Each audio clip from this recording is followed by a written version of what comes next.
Okay guys, तो अब हम नेक्स्ट क्वेश्चन करने जा रहे हैं। क्वेश्चन नंबर आपका 60, ठीक है, लिखा हुआ है। क्या कहता है क्वेश्चन नंबर 16, पढ़िए। An object of mass 100 kg is accelerated uniformly from a velocity of 5 meter per second to 8 meter per second in 6 second. एक ऑब्जेक्ट का आपको मास दिया हुआ है, कितना, 100 kg, और वो एक्सीलरेटेड होता है, और एक्सीलरेटेड होगा तो वेलोसिटी बढ़ेगी। कितनी बढ़ जाती है velocity? Accelerated uniformly from a velocity of 5 meter per second to 8 meter per second. तो उसकी इनिशियल वेलोसिटी कितनी थी? 5 meter per second. Final velocity कितनी है? 8 मीटर पर सेकेंड। और ये वेलोसिटी में चेंज होने में कितना टाइम लग रहा है? 60 सेकेंड का। क्या कह रहे हैं? Calculate the initial final momentum of the object. आपको ऑब्जेक्ट का इनिशियल मोमेंटम बताना है और आपको ऑब्जेक्ट का फाइनल मोमेंटम बताना है। Calculate the initial final momentum of the object, also find the magnitude of the force exerted on the object. और ये भी बताना है कि उस पर कितना फोर्स लगा होगा, क्योंकि वेलोसिटी में चेंजेस तब तक नहीं हो सकती जब तक एक्सीलरेशन ना हो, है कि नहीं, और मोमेंटम में चेंज तब तक नहीं होंगे जब तक फोर्स ना हो। तो इनिशियल मोमेंटम क्या होगा? तो मोमेंटम का फॉर्मूला क्या होता है? Mass into velocity. तो मास तो वही रहेगा, तो मास है इनिशियल वेलोसिटी, तो मास कितना है? 100, और इनिशियल वेलोसिटी कितनी है? 5। तो इनिशियल मोमेंटम कितना हो गया आपका? 500 kg metre per second. Final momentum क्या हो गया? दिस इज मास और फाइनल वेलोसिटी। मास आपका कितना है? 100, और फाइनल वेलोसिटी कितनी है? This is 8। तो फाइनल मोमेंटम कितना हो गया? This is 800 kg metre per second, ठीक है। और टाइम कितना लग रहा है आपका? वो 6 सेकेंड। तो इनिशियल मोमेंटम फाइनल मोमेंटम तो आगे। फोर्स का फॉर्मूला क्या होता है? तो फोर्स का फॉर्मूला क्या होता है? Time rate of change of momentum. तो final momentum minus initial momentum upon time. Newton's का सेकंड लॉ क्या कहता है कि जो फोर्स होता है वो डायरेक्टली प्रोपोर्शनल होता है time rate of change of momentum के। तो मैंने आपसे कहा था कांस्टेंट कितना आता है? This is always 1। तो एफ क्या हो जाएगा? This delta P upon delta T. तो देखिए डेल्टा पी मैंने आपसे बताया डिफरेंस होता है, ये चेंज इन मोमेंटम है, मतलब फाइनल माइनस इनिशियल। तो फाइनल मोमेंटम कितना है? तो वो है आपका 800। इनिशियल मोमेंटम कितना है? वो आपका 500। टाइम कितना लग रहा है? वो आपके 6 सेकेंड। ये सब्सट्रैक्ट करिए तो 300 अपॉन 6, तो 50। तो फोर्स कितना लगा आपका? 50 न्यूटन का, ठीक है। फोर्स लगेगा तभी तो इसका मोमेंटम में चेंज आएगा। आप इसका स्क्रीनशॉट ले लीजिए। ओके,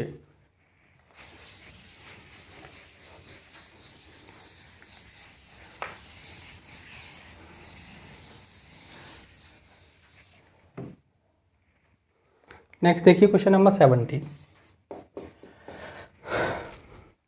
क्वेश्चन नंबर 17 काफ़ी लेंथी थ्योरी है, ठीक है। क्वेश्चन ध्यान से पढ़िए। क्या कर रहे हैं वो? Akhtar, Kiran and Rahul were riding in a motor car that was moving with a high velocity on an expressway when an insect hit the windshield and got stuck on the windscreen. Akhtar and Kiran started pondering over the situation. Kiran suggests that the insect suffered a greater change in momentum as compared to the change in momentum of the motor car, because the change in the velocity of the insect was much more than that of the motor car. Akhtar said that since the motor car was moving with a larger velocity, it exerted a larger force on the insect, and as a result, the insect died. Rahul, while putting an entirely new explanation, and said that both the motor car and the insect experience the same force and same change in momentum. Comment on these three situations. On these situation, देखिए एक car है, ठीक है, और 3 लोग क्या हैं उसमें जा रहे हैं। मैंने आपसे कहा था ड्राइंग में ज़्यादा अच्छी नहीं बना सकता। और एक इंसेक्ट है, और मान लीजिए ये इंसेक्ट है, और ये क्या आता है यहाँ आके टकराता है और ये मर जाता है। अब ये 3 लोग इसे देख रहे हैं, ठीक है। कौन कौन है? अख्तर है, किरण है और राहुल है, और तीनों ये साइंस के स्टूडेंट हैं। है कि नहीं। लेकिन इंटेलिजेंट नहीं है, सारे के सारे इंटेलिजेंट नहीं हैं। क्यों नहीं है अभी आपको पता चलेगा। तो सबसे पहले किरण क्या कहती है, किरण, अब वो इंसेक्ट जो मर गया है वो सिर्फ वो अपनी तरफ से एक्सप्लेन कर रहे हैं, किरण, अख्तर एंड देन आपका राहुल। तो सबसे पहले किरण का स्टेटमेंट क्या, ध्यान से पढ़िए। किरण कहती है, Kiran suggested that the insect suffered a greater change in momentum as compared to the change in momentum of the motor car because the change in the velocity of the insect was much more than that of the motor car. Kiran कहती है ये इसलिए मर गया क्योंकि इसके momentum में जो चेंज आया ना वो ज़्यादा आया कार के कंपेयर में, इसी वजह से ये मर गया। बस समझ पा रहे हैं। लेकिन ये बात गलत है, किरण इज रॉन्ग।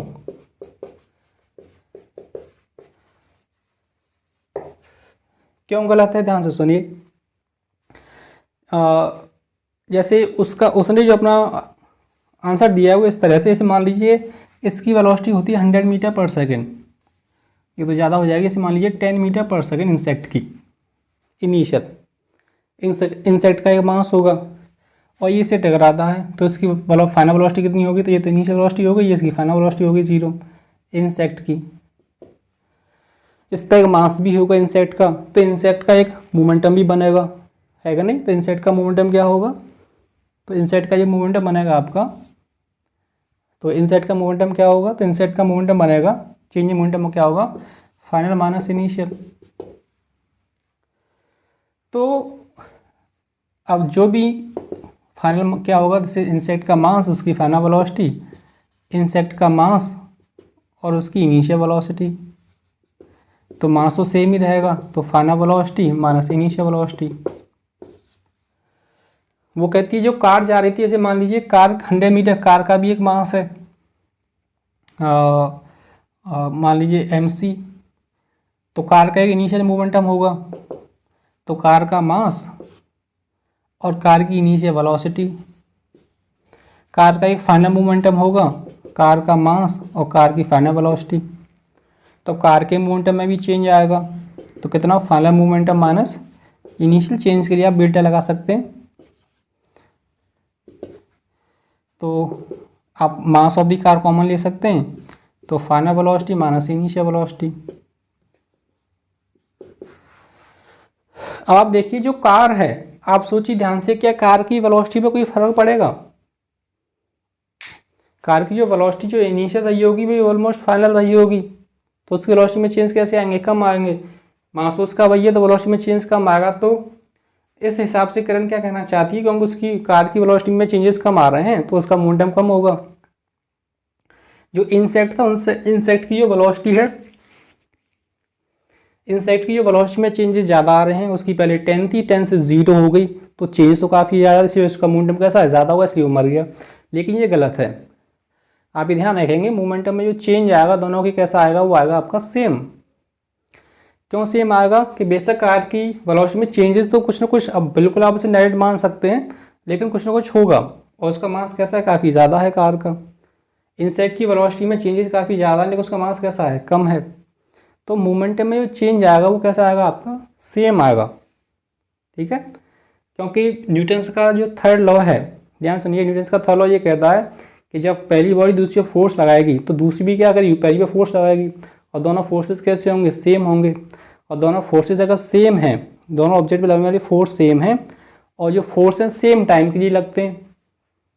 अगर फोर्स का फॉर्मूला क्या होता है, F होता है delta P upon delta T। अगर फोर्स सेम है और टाइम, मैंने आपसे कहा था दोनों फोर्स सेम टाइम के लिए लगते हैं, तो पहले जो इंसेक्ट के लिए टाइम और फोर्स, और कार के लिए टाइम और फोर्स, अगर ये दोनों की सेम है तो 100% दोनों का मोमेंटम भी कैसा रहेगा, मोमेंटम में चेंज भी कैसा रहेगा, सेम। तो आप ये ध्यान रखेंगे, इंसेक्ट के मोमेंटम में चेंज और कार के मोमेंटम में चेंज कैसा रहेगा, that will be same. Okay, इसी वजह से किरण का जो स्टेटमेंट है वो गलत है।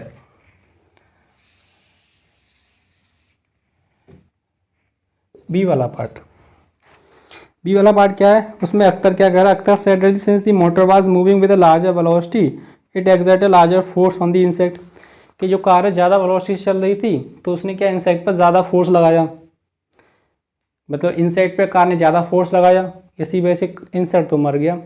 लेकिन इंसेक्ट छोटा सा था, उसने कार पे कम फोर्स लगाया, इसी वजह से हमारा शीशा नहीं टूटा। वो ये कहना चाहता है, लेकिन अख्तर भी गलत है। Akhtar is also wrong.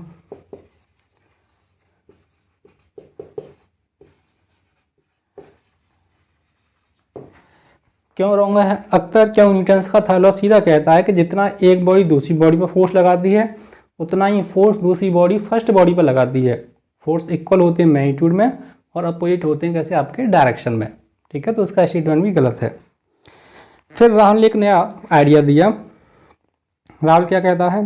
Rahul while putting an entirely new explanation and said that both the motor car and the insect experience the same force and change in their momentum and same change in their momentum. Comment on the suggestion. ठीक है, तो राहुल का statement एकदम से correct है कि force भी same लगेगा न्यूटन्स के थर्ड लॉ से, और मोमेंटम में चेंज भी कैसा आएगा? सेम, क्योंकि फोर्स भी सेम रहेगा। अभी मैंने यहाँ लिखा था इंसेक्ट पर जो लगने वाला फोर्स है वो इंसेक्ट की मोमेंटम में चेंज, और आपका इंसेक्ट टाइम कार पे लगने वाला जो फोर्स है वो कार के मोमेंटम में चेंज और टाइम। मैंने आपसे कहा था जो टाइम होता है, जो फोर्स लगते हैं न्यूटन्स के थर्ड लॉ के अकॉर्डिंग सेम टाइम पे लगते हैं। जिस टाइम के लिए इंसेक्ट में कार पे लगाया होगा उतनी कार के टाइम के लिए कार ने इंसेक्ट पे लगाया होगा, तो दोनों के लिए टाइम कैसा रहेगा? सेम रहेगा। और फोर्स का मैग्नीट्यूड भी कैसा होगा? सेम होगा। तो 100% मोमेंटम में चेंज भी कैसे रहेंगे? सेम। तो राहुल ने क्या करेक्ट आंसर दिया है कि मोमेंटम में चेंज भी सेम रहेगा और दोनों के लिए फोर्स भी कैसा रहेगा? सेम। ठीक है, राहुल इज करेक्ट।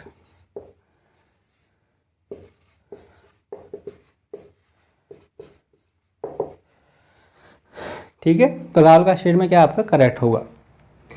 तो इंसेक्ट मर क्यों होगा?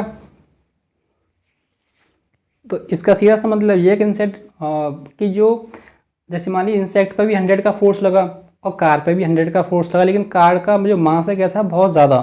तो उस पर जो 100 न्यूटन का फोर्स लगा, उस फोर्स की वजह से उस पर कोई फर्क नहीं पड़ेगा। लेकिन इंसेक्ट को जब 100 न्यूटन का फोर्स फील होगा तो क्या होगा? आपको बेचारा मर जाएगा। ये मैंने आपको पहले ही बताया था। एक बॉल है, आप बॉल को ऊपर फेंकिए तो उस पर ग्रेविटी का फोर्स कितना लगता है? नीचे। तो आप कहते हैं कि बॉल नीचे आ रही है क्योंकि अर्थ ग्रेविटी का फोर्स नीचे लगा रही है। मैं आपको न्यूटन के थर्ड लॉ में जो एक्सप्लेन कर चुका हूँ। तो हमें बॉल नीचे आती हुई दिखाई देती है। फिर आप कहेंगे सर अर्थ भी, बॉल भी तो अर्थ पे ऊपर की तरफ फोर्स लगा रही होगी, और वो जो फोर्स है उसकी जो स्ट्रेंथ है वो भी सेम रहेगी। फिर अर्थ ऊपर क्यों नहीं आ रही? तो अर्थ इसलिए ऊपर नहीं आ रही क्योंकि अर्थ पे जब फोर्स लगा तो अर्थ का मास कैसा है? बहुत ज़्यादा है कि नहीं? तो ये एक्सीलरेशन होता है इसलिए F/m, F=ma होता है। तो ये क्या हो गया? F/m। तो अर्थ पे फोर्स बेशक उतना ही लग रहा है जितना बॉल पे लगता है, लेकिन अर्थ का मास कैसा है? बहुत ज़्यादा। इनवर्सली प्रोपोर्शनल है एक्सीलरेशन मास की। तो अर्थ का मास बहुत ज़्यादा होता है तो अर्थ का एक्सीलरेशन कैसा होता है? बहुत कम। इसी वजह से अर्थ आपको ऊपर दिखाई नहीं देती। ओके, आप इसका स्क्रीनशॉट ले लीजिए।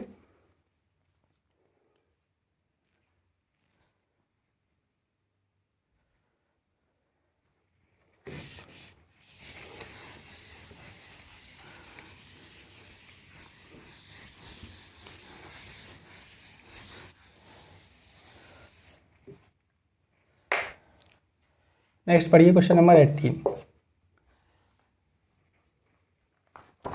क्या कहता है क्वेश्चन नंबर 18?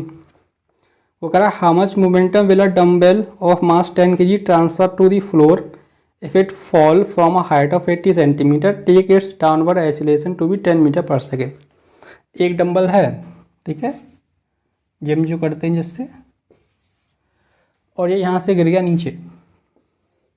अब आप मुझे बताइए जब ये नीचे गिर रहा होगा तो क्या आपको कोई इनिशियल वेलोसिटी देने की ज़रूरत है? तो आप ये समझ सकते हैं कि इसकी जो इनिशियल वेलोसिटी होगी कितनी? 0। कितनी हाइट कर रहा है? 80 सेंटीमीटर। मीटर में कन्वर्ट करेंगे तो ये हाइट ये करने वाला है वो 80 सेंटीमीटर। तो ये हाइट कितनी होगी आपकी? 100 से डिवाइड करेंगे 0.8 मीटर। ओके,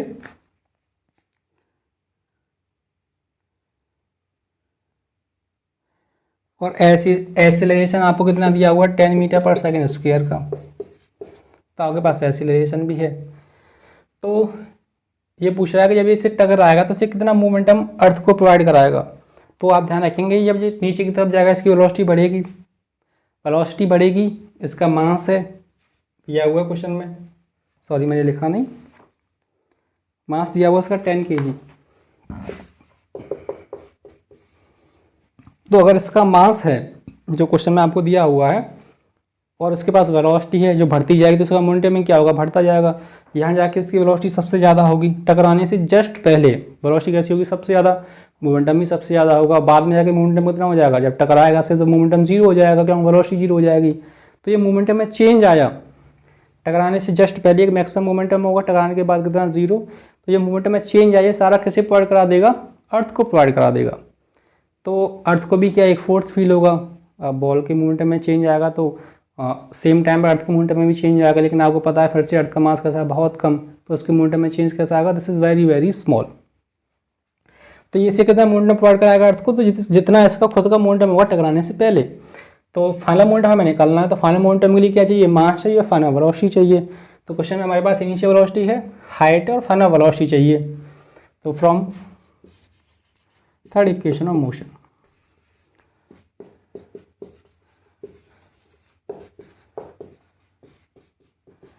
ये मोशन ओरिएंटेड है ग्रेविटी, तो वैसे इक्वेशन होती है v square equal to u square plus यहाँ लिखेंगे 2gh।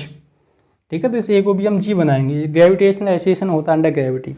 तो फाइनल वेलोसिटी हमें पता करनी है, इनिशियल उसकी 0 है, 2g उसने 10 कहा है, हाइट आपको 0.8 दी है, ये 0 हो गया, ये आपका 20, 0.8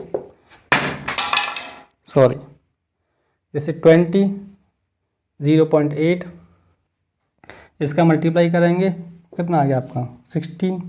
तो v का इसका कितना आ गया 16, तो v कितना आ गया, this is root 16, this is 4 meter per second. ठीक है, तो इसकी फाइनल वेलोसिटी होगी।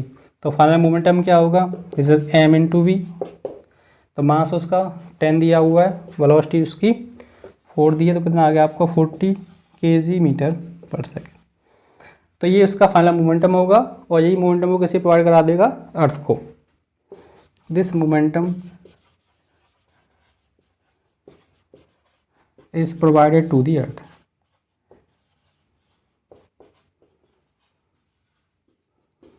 ठीक है, आप इसका स्क्रीनशॉट ले लीजिए। ओके गाइज, इसके बाद हम नेक्स्ट वीडियो में कंटिन्यू करते हैं।